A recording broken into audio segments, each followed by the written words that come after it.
As you wrap up your celebration of excellence tonight, I want to offer a congratulations to all of the educators from early learning programs in Guelph and Wellington County who are gathered here this evening. I truly wish I could be there with you in person to honor your accomplishments and the dedication to quality that you have for early learning and care. You know, I remember being here last year and celebrating you, but also celebrating the fact that it was the first snowfall of the year.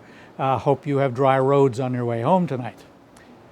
I've certainly enjoyed meeting you when I visited your community in the past and spoken at previous events like this, and I know you're committed to the well-being of young children and their families. As I've been traveling across Ontario in the past few months, I've been speaking a lot about the importance of leadership. And to me, you are leaders in place already. You don't have to have the title, you are already demonstrating that leadership. The 4 foundational principles from our new pedagogy, our pedagogy is called How Does Learning Happen?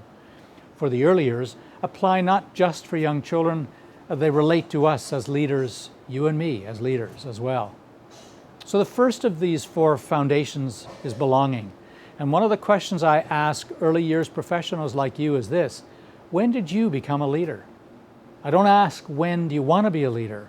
You are already a leader in place, and I've watched in the centers where you work, you're leading. Whether you're working as a supervisor or you're sitting on the floor eye to eye with a toddler, you're leading already. There's never been a time when leadership with this age group in childcare and beyond is more important. What I know for sure is that having a title doesn't make you a leader, and that you don't need to have a title to be the leader. Do you belong to a community of leaders? Well, look, absolutely. This evening's event is a perfect example. You've seen so many leaders getting accolades this evening. Then let's talk about engagement. Another question I ask early years professionals is this: where were you when the world changed? I talk about the different ways we need to engage our youngest learners, the Generation Alphas that you have in your centers right now, also known as the iPad generation. These are children born since 2010. These are the graduates of 2029 from school.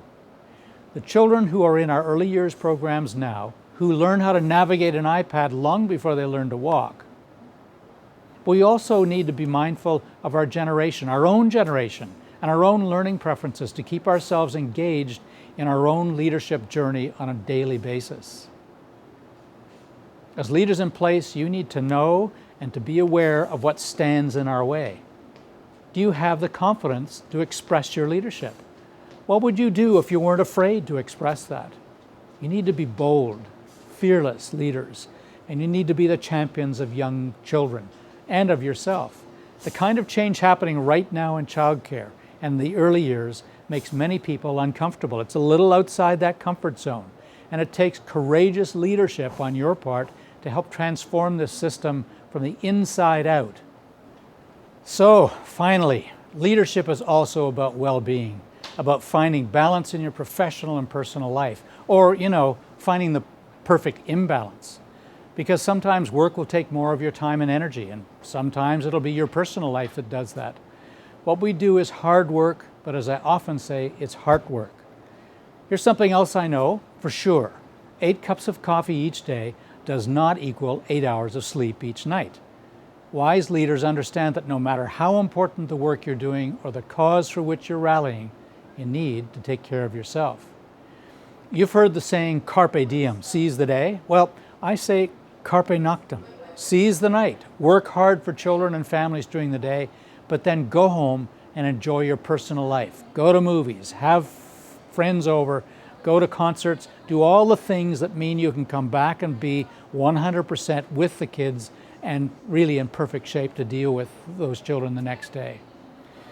I know that you're having some carpe noctem this evening. This is a wonderful celebration of excellence. Though I'm not with you, indeed, I am with you digitally.